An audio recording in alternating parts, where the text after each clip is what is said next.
जैसे कि दोस्तों आजकल आप लोग देखते होंगे सबसे बड़ी समस्या क्या है, आदमी को चाहे लेडीज हो चाहे जेंट्स हो, सबकी सबसे बड़ी समस्या इस समय बालों की है, बहुत बड़ी समस्या है।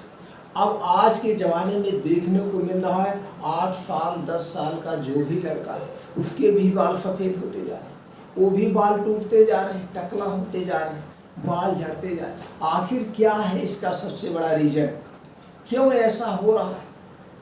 क्या किसी प्रोटीन की कमी से हो रहा है, क्या हमारी लाइफ स्टाइल से हो रहा है, क्या जो प्रकृति का आज वातावरण चेंज हो रहा है प्रकृति की देन है, क्या है इसका रीज़न? आज इस पे कुछ अनुभव शेयर करेंगे और वो 8 कारण बताएंगे जिसकी वजह से ये आज समस्याएं उत्पन्न हो रही और इसका निवारण क्या है। क्या हम इसको अपने आप ठीक कर सकते हैं? क्या अपने दिनचर्या में चेंजिंग करके ठीक कर सकते हैं कि क्या कोई मेडिसिन यूज करके हम ठीक कर सकते हैं? क्या है इसका अस्थायी इलाज? दोस्तों कितने लोगों को आपने देखा और कितने लोगों को ऐसे भी आप अपने आसपास देखे होंगे 80 साल 90 साल 70 साल के हो गए लेकिन अभी उनके बाल ही नहीं झड़े, उनके 100% बाल भी नहीं पके होंगे, लेकिन 10-12 साल के लड़के 100% बाल पक, 12 साल 14 साल जाते जाते उनके बाल झड़ते जा। क्या है इसका रीजन? आज का टॉपिक, आज का चैप्टर यही दोस्तों। सिर्फ 10 मिनट का समय दीजिए, वो कारण भी बताएंगे और निवारण भी बताएंगे आपको क्या अपने लाइफ में चेंज।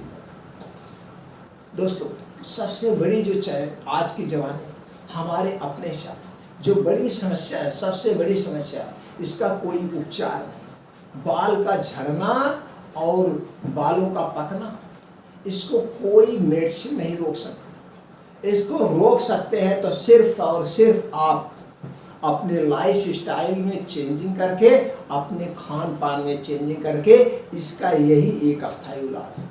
अब वो खाने पीने का सबसे पहले कारण जानते हैं। सबसे पहला कारण जो है सामने आ रहा है वो आज की लाइफ स्टाइल। लोगों का ना तो खाने का समय है, ना तो सोने का समय है, ना तो जगने का समय, बेसमय। और उन्हें सब दूसरी सबसे बड़ी समस्या जो है चिंता, डिप्रेशन, नींद, आदमी सब चिंताओं। अब आपके पास सवाल उठेगा, बच्चों को कौन सी चिंता है, छोटे बच्चों को कौन सी चिंता है? तो हर एक समस्या सबके अलग अलग है। किसी का चिंता से बाल झड़ता है, किसी की कोई गंभीर बीमारियां हैं उसकी वजह से बाल झड़ता और पकता है। एक कारण नहीं है, आज तक एक कारण निकल ही नहीं पाया। किसी की कोई गंभीर बीमारी है, कोई को डिप्रेशन है और किसी का जन्म, और दोस्तों किसी को भरपूर न्यूट्रिएंट्स नहीं मिल पा रहा। जो सबसे बड़ा रीजन है वो है न्यूट्रिएंट्स का पहुंचना। आदमी को न्यूट्रिएंट्स नहीं मिल रहा है और केमिकल युक्त तेल शैम्पू का प्रयोग, केमिकल युक्त। हमने इसको ऐसे रिसर्च किया। मेरे घर में मेरे पिताजी 4 भाई हैं, मेरे पिताजी 4 भाई हैं, मेरे पिताजी 4 भाई और हमारे जो सबसे छोटे चाचा जी हैं उनकी उम्र 80 साल है और उनके बड़े ही सब हैं। उसके बाद एक और लोग हैं, तब हमारे पिताजी हैं। मेरे पिताजी की उम्र 95 प्लस है और उनसे जो बड़े हैं वो 100 हैं और उनसे जो बड़े हैं 100 प्लस हैं।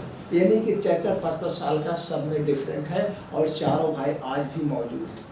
सबसे बड़े भाई की उम्र इस समय 130 यानी कि 103 साल से प्लस ही हो गए, लेकिन उन लोगों के अभी बाल नहीं झड़े। फिर हमने रिसर्च किया, सोचा क्या रीजन, तो हमने देखा कि आज तक उन लोगों ने कभी भी, दोस्तों मैं जानने लायक जैसे हूँ, जानने लायक का मतलब यही था 10-12 साल का जब से मैं था जानना, हम अपने पिताजी को कभी बाल में शैम्पू साबुन लगाते हुए जाने ही नहीं। बाल की बात छोड़ दो, शैम्पू और साबुन को पूरे लाइफ टाइम जैसे मैं जान रहा हूँ लगाए ही नहीं है। बस तेल कौन सा लगाते हैं, जो घर का पेराया और सरसों का तेल आए, नहाए और अपने हाथ पे रखे, बस पूरा मन लिए सब। अभी उनके बाल दोस्तों, अभी उनके बाल एक भी नहीं टूटे, अभी बाल भी 15% तक नहीं पके।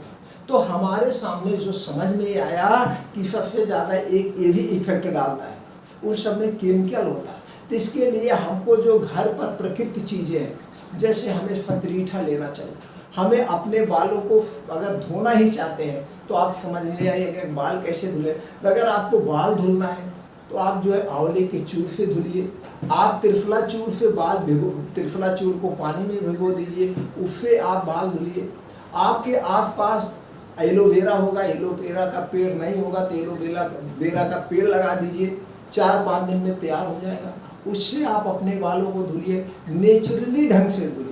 और नहीं तो कुछ मिल रहा है, आप नीम की पत्ती उबाल लीजिए, उससे धुल लीजिए। अब अगर इन सब का आप प्रयोग करते हैं तो जो आपके बालों में डैंड्रफ है वो डैंड्रफ खत्म हो जाएगा। बालों में जो डैंड्रफ हो जाता है जिसकी वजह से बाल टूटता है, ये भी एक रीजन है। तो आपके बालों का डैंड्रफ खत्म हो जाएगा। और उसके बाद शुद्ध नारियल का तेल, आप नारियल अपने घर ला करके खुद तेल निकलवा लीजिए। नारियल के तेल में कपूर मिला के लगाइए, नारियल के तेल में कपूर मिला के लगाइए, डैंड्रफ को खत्म कर दीजिए। जब आपके बाल में डैंड्रफ नहीं रहेंगे तो आपके बाल नहीं टूटेंगे। अब जो बाल पकता है उस पर जान लीजिए, टूटने का कारण आप जान गए। अगर आप कितने लोग हैं डेली शैम्पू लगाएंगे, डेली तेल, अरे शैम्पू और तेल में क्या मिला हुआ है जरा एक दिन उसका फार्मूला दोस्तों पढ़ लेना, और फार्मूला पढ़ने के बाद एक एक फार्मूले पे रिसर्च कर लेना, इसका क्या साइड इफेक्ट, इसके क्या फायदे, तो आपको समझ में आएगा आपके बाल की जड़ क्यों कमजोर है। ये जितने भी तेल, शैम्पू, साबुन है, ये सब बालों की जड़ों को क्या करते हैं, खोखला कर देते हैं, खोखला कर देते हैं। तो बाल टूटेगा ना, तो बाल टूटना ही टूटना है। तो बाल टूटने का सबसे बड़ा रीजन तेल और शैम्पू है, इसको आप अवॉइड कर दीजिए। आप खुद नेचुरली प्रयोग करिए, आंवला लाइए घर पे, सीकाकाई लाइए घर पे, बनाइए, इसी से आप बाल धुल लीजिए। क्या लग रहा है बाल भाई उससे नहा लेंगे तो भी बाल साफ हो जाए, क्या उसमें जाके बैठ जा रहा है, वैसे नहा के धुल लीजिए, साफ हो जाएगा। नहीं तो कभी आपको लगाना है तो कम से कम 2-3 महीने में कभी एक आध बाल लगा लीजिए। अब आप डेली लगाएंगे फैशन में तो बाल टूटना ही टूटना, ये बहुत रीजन। इसकी कोई दवा नहीं, कोई भी डॉक्टर मैं लिखित देता हूँ, अगर एलोपैथ अंग्रेजी में कहीं पे भी, आयुर्वेद में तो कुछ है भी, एलोपैथ में तो बिल्कुल नहीं है। कोई कह दे कि मैं बाल टूटना रोक दूंगा, जितना कहिए उतना दूंगी। 1-1 करोड़पति यहाँ पड़े हुए हैं, टकले होते चले जा, बाल सफ़ेद होते चले रहा है, कोई एलोपैथिक इलाज कर दे, कुछ नहीं। बस घरेलू उपचार है, आयुर्वेदिक दवा से आप अपने आप को रोक सकते हैं, सबसे ज़्यादा इस चीज़। अब बात हम करते हैं बाल का जो पक रहा है। बाल पकने में सबसे बड़ी समस्या है न्यूट्रिएंट्स की कमी। हम आप खा क्या रहे, पहले लोगों का बाल क्यों नहीं टूटता था, वो हरी पत्तेदार साग सब्जियां खाते थे। और गांव में भी हम लोग छोटे छोटे थे, हम लोग भी जानते, आज हम लोग तो फल खाने को अगर पैसा मिल रहा खरीद लो। पहले हम लोग छोटे छोटे थे तो गांव में बहुत सारे ऐसे फल होते थे, जैसे बैर होता था, जामुन होते थे, और एक जलेबी टाइप की होती थी, और जो आज मकोई सबसे ज़्यादा उस पर फोकस किया जा रहा है, वो दवाओं का आयुर्वेद का बहुत, ये सब हम लोग पूरा दिन में टाल के खाते रहते। सीजन वाइज अमरूद हमेशा लोग खाते रहते थे, सबके घर पे 2-4 पेड़ होते थे, आज किसी के घर पे कोई पेड़ नहीं। पपीता होता था जो कि अमृत है, ये सारे फल फूल आदमी खाते रहते। आज गांव हो या शहर, कितने बच्चों से पूछ लीजिए, पूरा सीजन गुजर जाता है उन्हें अमरूद खाए हुए, पूरा सीजन गुजर जाता है उन्हें जामुन खाए। तो जब उनको फल मिल ही नहीं रहे हैं तो न्यूट्रिएंट्स नहीं मिलते। मार्केट में कोई जामुन खरीदने जाएगा तो क्या रेट मिल रहा है, 60 रुपये किलो, 80 रुपये किलो, 120 रुपये किलो, 40 रुपये पाव मिल रहा है। आदमी कितना खरीदेगा। ये सब चीज़ें पहले भरपूर मात्रा, तो ये सब चीज़ें न्यूट्रिएंट्स नहीं मिल पा रहे। तो सबसे बड़ा रीजन है आदमी को न्यूट्रिएंट्स नहीं मिल पा रहा है, जिसकी वजह से बाल पक रहा है। न्यूट्रिएंट्स पे आप ध्यान दीजिए। आप अपने खाने की थाल में आपको सर्वेक्षण करना होगा, कितनी न्यूट्रिएंट्स हमें मिल रहा है, कितनी प्रोटीन मेरे बॉडी को मिल रहा है। प्रोटीन युक्त थाली होनी चाहिए, जबकि भरी थाली नहीं होनी चाहिए। बस थोड़ा खाओ, अच्छा खाओ, जिसमें हर एक चीज़ शामिल हो। अब इसके लिए आपको हर सीजन वाइज डेली पत्तेदार सब्जियां खाइए, हरी सब्जियां खाइए, सीजन वाइज जितने फल हो सके फल खाइए, डाइट में अपने शामिल करिए। बाल पकना ना रुक जाए बताइएगा, ये शामिल कीजिए हमेशा। और एक रीजन और, केमिकल युक्त जो आज के खाने में है। आज पहले क्या है, जैविक खादें पड़ती थी, लोग जो घर के खादें बनाते थे, आज रासायनिक खादें बन रही। तो रासायनिक खादें कहाँ जाएंगी, ये सब जो हम खा रहे हैं केमिकल खा रहे हैं। दूसरी चीज़ लाइफ स्टाइल, लोग लेट तक सोते हैं, पेट साफ नहीं होता, बालों का झड़ना और करना सब बात रोग है। ये बात रोग है, आपका बात बढ़ गया है, पित्त बढ़ गया है, इसी वजह से बाल झड़ रहे पक रहे। तो आपको अब बात पित्त कफ पे कंट्रोल करना होगा। आपको अपने खाने पीने की चीज़ों में तली भुनी चीज़ों को अवॉइड करना होगा। बाहर की चीज़ों को अवॉइड करिए, बाहर की चीज़ें छोड़िए, बाहर की चीज़ें छोड़ दीजिए, घर की चीज़ें खाइए। पहले क्या था, दूध दही आदमी की खुराक था, वो भी घर का शुद्ध। आज तो ऐसा है गांव में भी किसी के पास गाय भैंस है ही नहीं, दूध खा ही नहीं रहे, दूध मिल ही नहीं। अरे दूध एक गिलास हर एक इंसान को, चाहे छोटा हो बड़ा हो, दूध उसे चाहिए चाहिए, शुद्ध गाय या भैंस का। तो दूध फर्म गुड़ फम्पन है। तो पहले लोग को न्यूट्रिएंट्स की कमी नहीं होती थी। सबसे बड़ा फैट है, पूरा हमने रिसर्च किया, अपना फैमिली रिसर्च किया, या गाँव से मैं ऐलान करता हूँ, गाँव में रिसर्च करता हूँ। सबसे ज़्यादा बाल किसका पकता, शहर के लोगों का।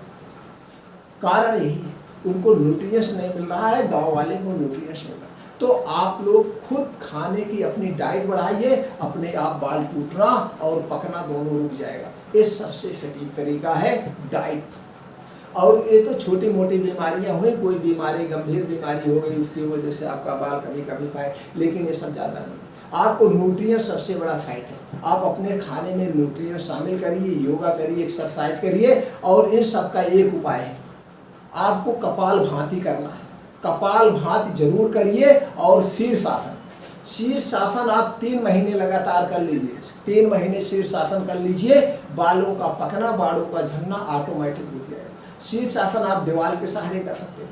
पर पैर को ऊपर करना है, खाली पेट, सुबह जब एकदम खाली पेट हो, कम से कम 10 मिनट ऐसे पैर ऊपर करके रहिए। इससे क्या होता है, ब्लड सर्कुलेशन आपके सर तक आता है। ब्लड सर्कुलेशन आपके सर तक जब आएगा तो पूरा ब्लड हर एक बाल के छिद्र तक चला जाएगा। ये सबसे ज़्यादा फायदेमंद। शीर्षासन और कपाल भांति जरूर करिए, बालों का झड़ना और पकना ऑटोमेटिक रुक जाएगा। और बाकी जो हमने कारण बताए, यही कारण है। इसको अपनाइए और अपने बालों की सुरक्षा करिए।